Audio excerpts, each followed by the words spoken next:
Sumaayad ha sa salon. Maayong buntag kanatong tanan. Good morning and assalamu alaikum. So I am Siti Najera M. Gandawali, the legal researcher from the IPMR office.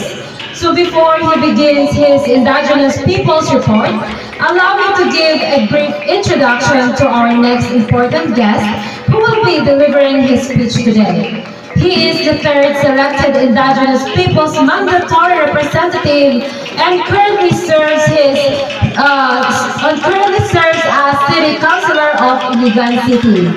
He officially assumed office on June 9, 2005, and since then, he has already achieved numerous accomplishments and received various recognitions for his dedicated work and service to our community. Let us all welcome Honorable Sultan Rinandang M. Kumunog, the Indigenous Peoples Mandatory Representative of Iligan City.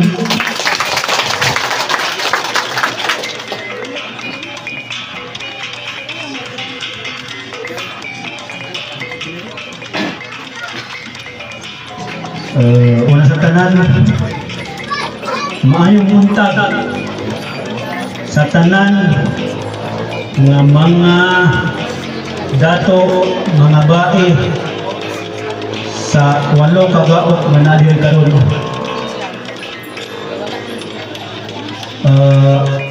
Una ko pagtahod ang ato ang Barangay Council sa Barangay Rogungon, nagipanguluhan ni Honorable Ronald C. Suong. Ating palakpakan.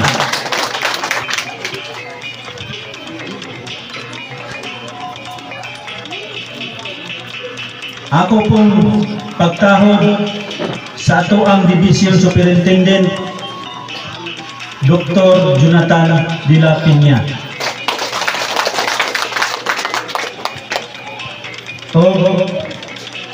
Ako pong pagtahod sa ato ang bisita usa ka attorney gikan sa Region 10 NCIP, mao si Attorney Dexter Precioso. Ato ang provincial officer sa Lanao del Norte, Sir Bade Landong. Mga maaptiton o kauban sa iya, mga staff, ato apong pagtahod sa ato ang NCIP gyapon, si Dimali Kumunog. Maapsit mo siya, guwapohon. Mga staff tanan sa NCIP. Ako pong pagtahod sa maaptikon nga partner nato sa ato mga activity, Sir Abimar Gonzaga.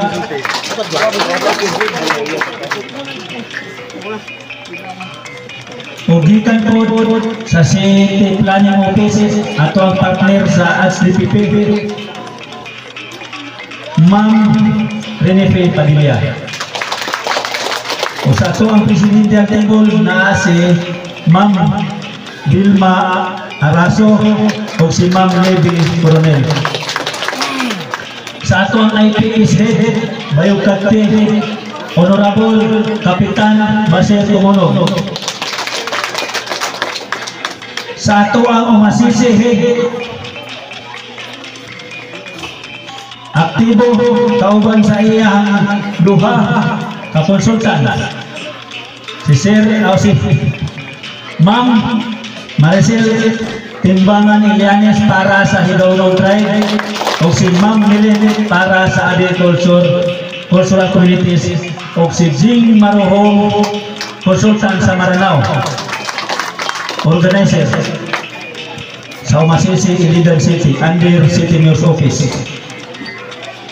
Ato ang mga prinsipal sa nakadaiyang mga eskwelahan sulod sa Ancestral Domain, mga magtutudlo,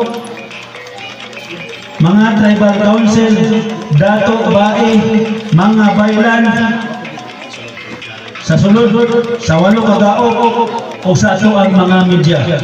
Daghang salamat sa pag-abot.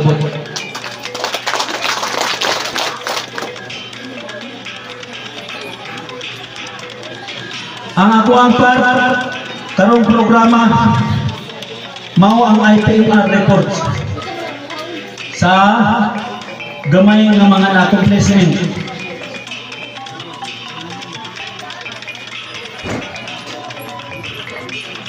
Sa una na akong paglingkod, una na ito di-agenda sa sangguniang panlungsod, mao ang ADS-DPP. Ang ADS-DPP mao na ang Ancestral Domain Sustainable and Protection Plan. Tungod kay mao na ang pinaka-importante nga ma-implement solution ancestral domain, tungod kay diha nakalating ang tanan nga mga plano sa tanan nga lumulupyo sa mga ancestral domain. Kung atong ikumpara, sama na siya po sa barangay, mao na ang barangay development plan. Walay mamahimo nga project gikan sa private o sa national o sa lokal nga project ngadto sa barangay kung wala nakabutang sa barangay development plan.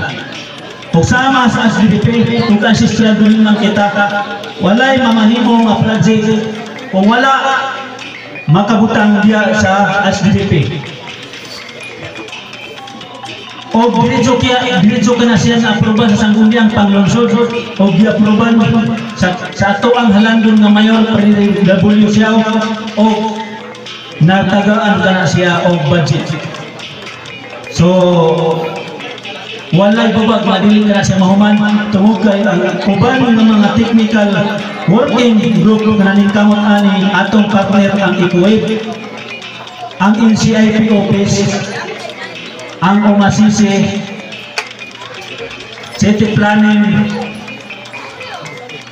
kung sa pa'y wala na kumamensyon, sa tanan na concern. Eko okay, nasulti na. DepEd.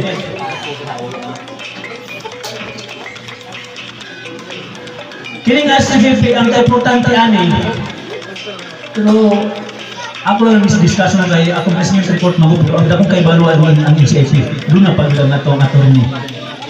Basin masawayan ta ba? Kay nang ato ang mga maestro. Igo ra ta tinudluan. Igo lang pud nato ni di agenda aron mahimo siya nga legal nga ordinance para matagal og sakto nga budget. Mao na siya ang kaimportante ani kay dia lagi nakana kung murag priority bitaw priority project unsay priority first second third fourth unsa po yung mga nakahaon nga mga project depende sa area. Ugapil na ikadua na to nga di paningkamutan ang hangyo sa NCIP kining cut-tree process segregation. Unsa man kini kay importante pud ning cut-tree. Importante kini cut-tree kay mao kini siya kinatibuk-an nga titulo sulod sa Unified Claim. Pareha na siya sa titulo nga yuta kung ikaw nakatitulo ka doon na kay katibayan nga imuha gyud na siya nga yuta, dili na siya mailog. Imuha tanang katungod sa pagbalay, pag-cultivate, pagtanom, tanan. O kinipod sa cut-tree mao ni siya. Kay abi ang naka kung dili bitaw ni cut-tree wala gyapon sa sama sa public land nga igura taga-angkon pero angkon ra pero dili nato watay katibayan. So mao na ako ang gimpaning kamutan na mag-budgetan kini siya kay akong gi-promise nga sa ako ang term basin di mahuman nako nga maisip kining cut-tree tan-awon sosyo nako kung asa ko to nako kung asa ko lugar magputog mapadulong para may ban kung unsay problema ani nganong dili pagyud maisip nga nahimo naman tanan ang validation ang NCIP ang mga boundary conflict So, mauna ang gingon sa NCIP na segregation kay tungod kay ato man respeto ang mga titularo nga nasulod sa yutang kabilin. So kung may minus na siya, kung unsay mabilin, mora na ang ato ang kati. Ikatulo, na akong report, kining IP Disk Assistant. Kini siya nga para inyong masabtan kining IP Disk ang nakabutang ani nga ordinance tanan nga departamento sa local government unit sa Iligan City nga kinanglan mabutangan o higoonon nga empleyado para makatutok lamang sa higoonon nga problema sa Hinterland Barangay ang Central Government sa Iligan City. Kaya ato ang akong nabati, atong nakita ang problema ilabi na sa mga higoonon magikan sa layo nga lugar magpa-check up sa ilang sakit dito sa City Health Office pagabot dito burot na ang priority number tasa po ang adlaw dakong plete o dakong oras muli wala gyapon matambali. Ikaduha, ang City Hospital para matutukan po ang mga pasyente nga higoonon magikan sa layo tungod kay kasagaran nga may mga pasyente diha ang iyang watcher ang iyang may bawal magturang magbantay sa pasyente pero kung ang pagprocess sa mga papilis ang pagpangitag libre nga tambal maglisod sa pangita usahay po ang problema nato kung unsay atong ngalan nga i-enter sa emergency room kunya pag-abot sa PhilHealth lahat nga pangalan so usahay po magkasayop sa spelling mao na hinungdan na ang ato ang process ma-delay o pagka na-approve kini sa first reading sa mga panglungsod o pag kinipon ka IPDC amon ako ning gipaabot sa ato ang City News Office predictable siya iya mga dungog nga para sa katawhan higoonon sa Hinterland Barangay ingon siya iyang gitawag kay attorney na himuan na nato ni og executive order o mo ma-implement ni siya karong first month sa tuig 2006 atong palakpakan ang ato ang mayor o ang atong vice mayor o ang atong 19 council kay suportado sila sa ato ang mga programa wala pa sila iginubagat puro approve ingon ana ta kapalangga mga higoonon tribe sa ato ang lokal nga pamagamanhanan sa Iligan City. Ikaupat nga mamahimong agenda kining bulan sa October 20 paingon sa December 20 po IP man kining October o kaamulang festival man kining December atong isumpay himwa ordinance nga regular siya nga mga activity kada tuig o kung mahimong ordinance po dili na ta kinahanglan mag-solicit kay duro na igo nga budget ani o kini nahitabo mangyud kini siya sa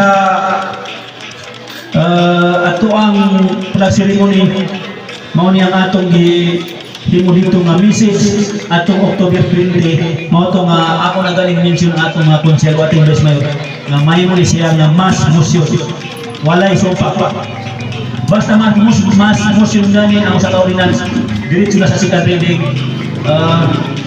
approve diretso kay ang mga tanan ng lupa na pila man i-kuan sa Vice Mayor aton alam nang i-approve diretso yun na siya kalikod.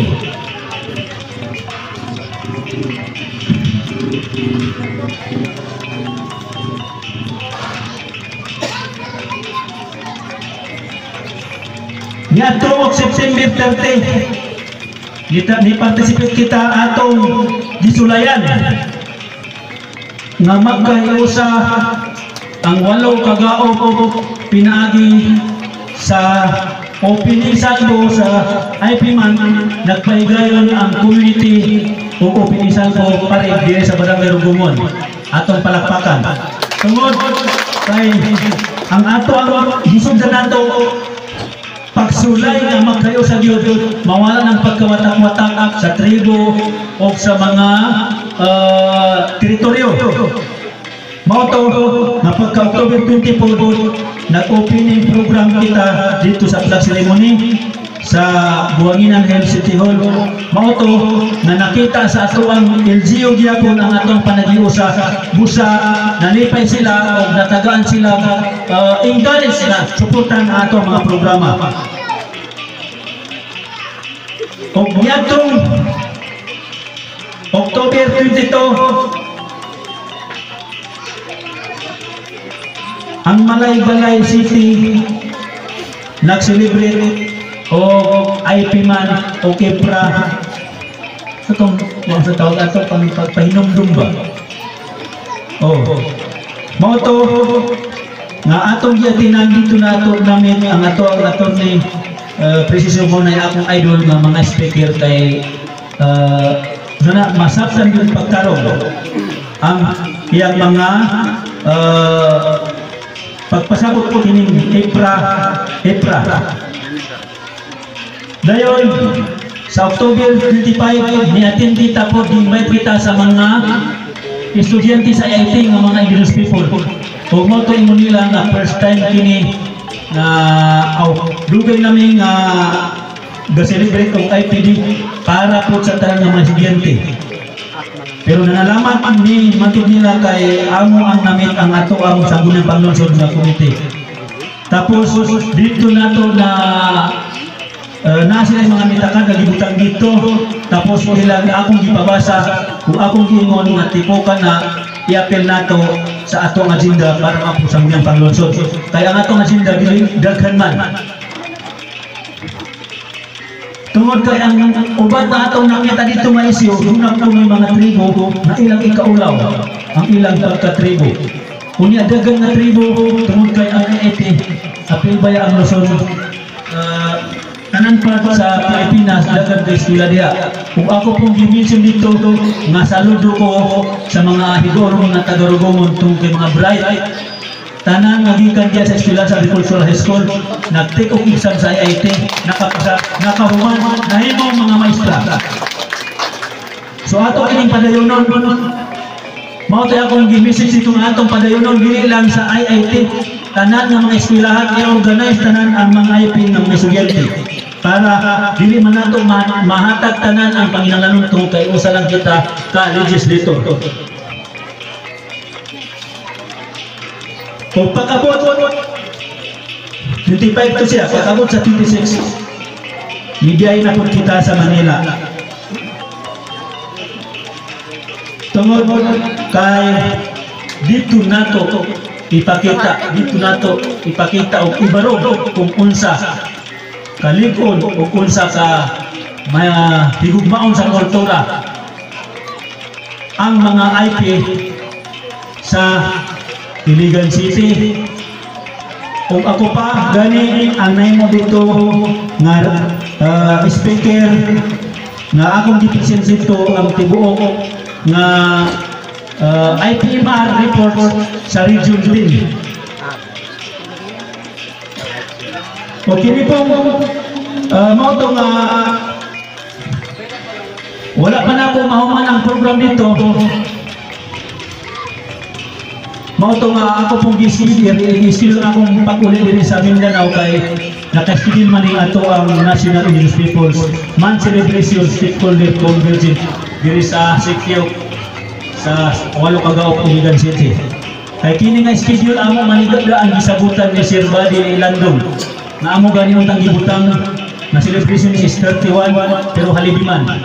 Gibutang na mo 30 pero ang program sa Manila is tayo mo sa 30 mao to nga nili ko sa 29 para na ako dili karon.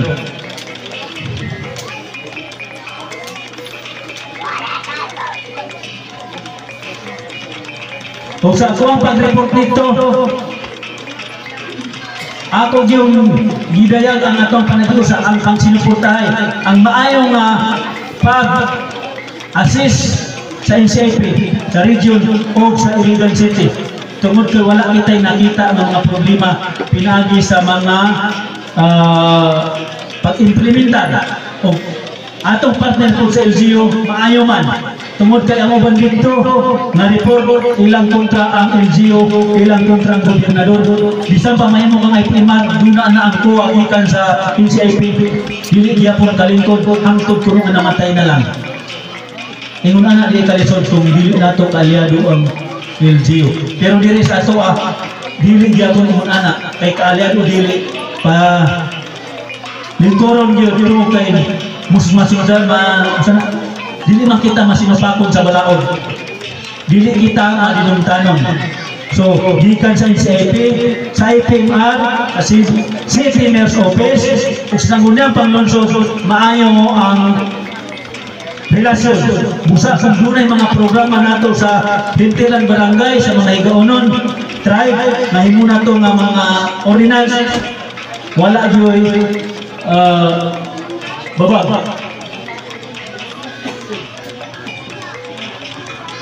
O tungod kay ako tulo pa lang kabulan sa ako ang paglingkod, gamay ra gyud ang ato ang accomplishment o ato pagsiyang padaghanon. Pinagi sa inyong suporta, kay kung wala may suporta wala ko'y mahimo. Muna akong giyangyo ang participation, inyong participation, inyong pagsuporta. Kay maot ganito akong pag-speech sa Manila na akong giingon na ang atong kultura gyud ang atong di sunod gani sa regular nga korte sa uban nga mga probinsya, pero diri sa ato customary gyud ang atong gigamit. Bisa ang mga barangay gamay ra siya naka-record nga mga husay sa mga bangi, tungod kay dito pa lang sa ato ang mga datot gihusay na. Bisag gani ang mga morder gihusay sa mga dato. Mauna na. So mauna na. Mangayo ko pasaylo kung nataas ang ako ang pag-speech kay ako usa lang ka tao nadagan sayo. Gibuhat lang nako ang tanan, pero dili ko nakikipagkompetensya. Mo na inyong timan-i. Gabot lang ko bukod sa maayo. Buhat lang. Pero wala ko gimo nga kung dikulong ba pahawala ko gidirtikan. Ako lang panitamutan nga mahimong modelo. Constructive leadership, mahimong nga modelo o masunod sa tanan nga sumunod. Hinaot niya inyong nasabtan. Dagan salamat ug maayo to.